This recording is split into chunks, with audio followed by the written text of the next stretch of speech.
Then ahead of Cambridge away. Mark, how much has Tuesday night, if you like, got out of the system what happened on Saturday? No, gone. That's gone. It's can't do anything about that. That's just sometimes what happens, and that's gone. That was gone on Monday morning, and we move on. And the way that you want the players to play, obviously that takes a bravery, and I suppose this is when that bravery really is shown through, isn't it? Of course, yeah. I think you could see by the other night that we were a bit more productive in our play, and I don't want the players to keep passing back to the goalkeeper when it's not necessary. So we're trying to be a bit more proactive. Was there then that deliberate change in style, if you like? Obviously the shape was slightly different with the two up.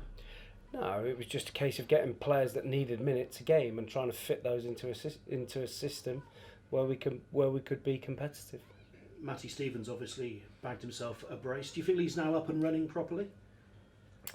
Possibly, yeah. It's difficult when you come in after a pre-season. His pre-season had been quite staggered and he'd not done loads, so it takes a period of time to get up to speed. But I think he showed the other night in patches that he was looking more likely.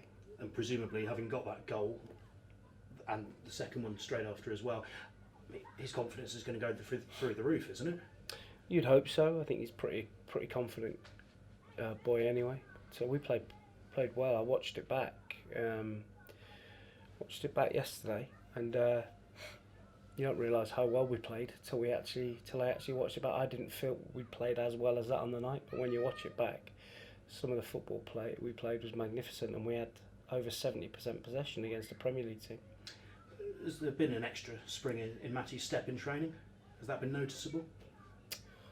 He's quite a lively kid anyway. You know, he's not one that mopes about. He wants to get on the front foot. He wants to run about. So yeah, he's been brilliant since he's been here.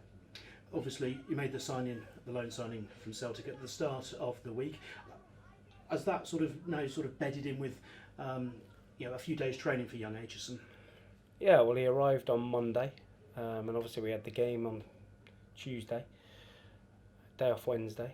So he's been doing bits on his own, and then it was his first proper training session today. And when you sign a player from Celtic, the way that they'll want to play, presumably that's not too dissimilar from the way that you want to play, is it? A little bit. I think their style's a little bit different, but I think good players can fit into any type of system, whatever you want to call it. So yeah, he looked really sharp this morning. I mean, decisions are obviously to be made, but presumably that's the nice sort of situation that you want to be in, sort of wondering, well, who am I going to play up front this week? Because you've got options. Well, we've got some, in my opinion now, we've got some really good attacking players. You know, they don't have to be strikers to be attacking players. We've got Kyle Taylor, who looks a really good player. We've got Jack Aitchison, who's a really good attacking player. Dale Grubb is a really good attacking player. Kevin Dawson is a good attacking player. Matty Stevens is a good attacking player. Taylor Allen is a good attacking player, of the ones that are fit at the moment. So we have got some good attacking players to pick from. And you go to Cambridge this Saturday, a Cambridge side who in all competitions have lost their last 3 games. So, I mean, presumably a little bit beware the wounded animal with them. Yeah, you could say it's a good time to play them because they're not on a great run, or you could, like you say they're due a result. But I think it's important we don't read too much into it either way. We just make sure that we're focused and prepared and play as well as we can. What have you made from them in the scouting so far in terms of the way that they'll look to play at home? They've been playing 4-4-2 recently. They'll look to try and work the ball wide, and they don't whack the ball. They try and play and try and work it wide and get some crosses into the box. Injuries, how's the squad? Everybody is now fit apart from Matt Mills and Aaron Collins, who picked an injury up on Monday. So he's going to be out. He won't make the weekend, and there's a possibility Shepherd could make the squad. And actually just to have him back in training and possibly available, how big a boost is that? Great player, done great for us last year. So if he can pick up where he left off, then that gives us another good attacking player. Thank you. Good luck. Thank you. Mark, because the players played so well on Saturday, are you clear in your mind at this moment who will be your 11 on Saturday? No. No. I think we have another day's training. I'm pretty sure on 80% of it.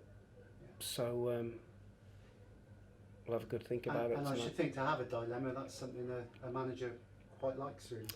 Yeah, and you're looking at the opposition as well to see which players you think can hurt the opposition in different areas. So it's something that I will ponder tonight before training tomorrow. A couple of players really stepped up in the week. I thought James Morton was like a Rolls Royce out there.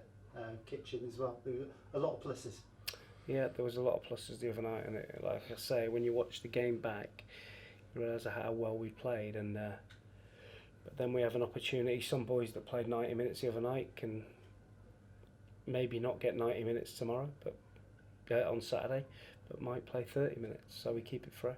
What are your thoughts on Colin Calderwood firstly as a player and a manager? Brilliant player, nice guy. Always got time for you, and then I'm sure he'll do a great job at Cambridge. Yeah, he played in that Swindon team that played sort of total football under Glenn Hoddle. Does he sort of transfer that into his teams? I think he's trying, but that takes time. Doesn't happen. And then when you're at Swindon and when you've been associated with Swindon for a number of years, you see the old team and how good they were, and some of the football that they played under Glenn Hoddle was brilliant, and Colin was part of that.